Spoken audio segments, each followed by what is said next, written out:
How the poor are used for power, the global truth about social programs, around the world, from the slums of Manila to the inner cities of America, from Africa's villages to Europe's migrant neighborhoods, one promise unites nearly every politician: we will help the poor.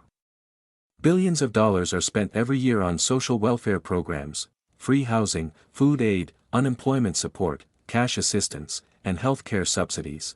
But decades later, one uncomfortable truth remains: poverty hasn't disappeared. In fact, in many countries, dependency on these programs has grown. So we have to ask the question no one dares to ask: are social programs really designed to end poverty? Or to control it? Governments worldwide call welfare social justice. But scratch the surface, and you'll see a cycle that's hard to ignore. In Latin America, conditional cash transfers were supposed to empower poor families. In reality, entire communities became addicted to government allowances, voting loyally for whoever promised to keep the money flowing.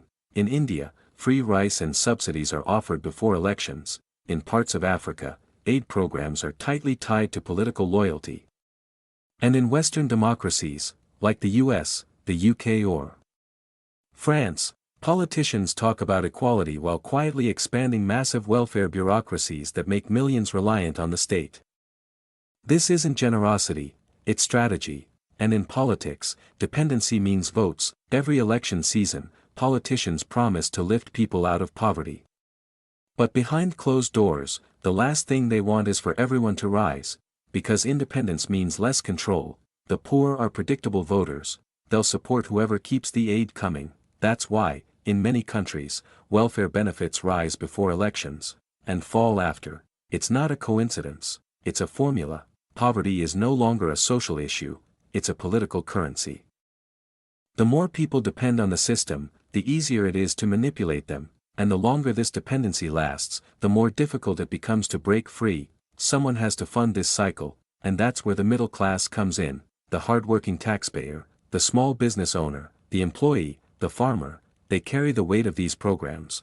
They're told it's their moral duty to support the poor, but over time, their taxes rise, inflation grows, and real wages stagnate. So, what happens? The middle class shrinks, and when the middle disappears, all that's left are two groups: the powerful and the dependent. That's not a social safety net, that's economic control disguised as compassion.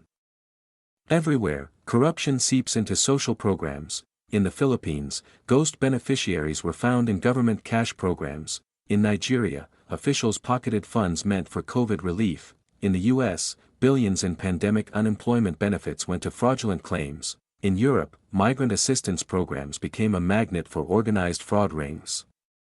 The poor become the perfect cover story for money that disappears into bureaucratic black holes. Meanwhile, real people, single mothers, homeless families, rural farmers, still struggle daily, waiting for help that never comes. Social programs were meant to be temporary lifelines, but for many, they've turned into a permanent lifestyle. When aid becomes too easy, motivation to work fades.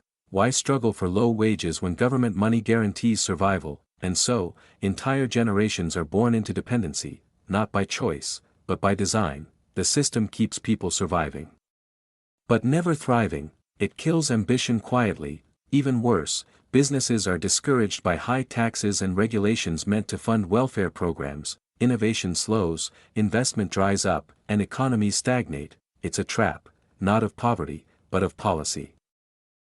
This pattern repeats everywhere, rich or poor nations alike. In the US, welfare dependency fuels political division. In Europe, generous benefits attract migrants but strain economies. In Latin America, populist leaders trade social aid for loyalty. In Africa and Asia, corruption devours development funds before they ever reach the poor. Different cultures, same result: the poor remain poor, the rich grow richer, and politicians play saviors. The more globalized the world becomes, the more similar this pattern looks: a web of dependency wrapped in the language of compassion. It's easy to criticize social programs, but harder to fix the system. Yes, welfare is needed, people do fall through the cracks. But when aid replaces ambition, and dependency replaces dignity, it's no longer compassion. It's control. The real solution isn't more welfare, it's empowerment, education, entrepreneurship, job creation, and fair economic systems. When people have opportunity, they don't need to beg for help, they create their own success. But that's not the message politicians want to send, because once people become independent, they stop being useful. So the next time a leader promises to end poverty with another billion-dollar aid package, remember this: poverty isn't just an economic problem, it's a political weapon, and the poor, knowingly or not, have become the most powerful tool in the game of power itself. Social programs were built to lift people up, but somewhere along the way, they became a system to keep people down. Thanks for watching.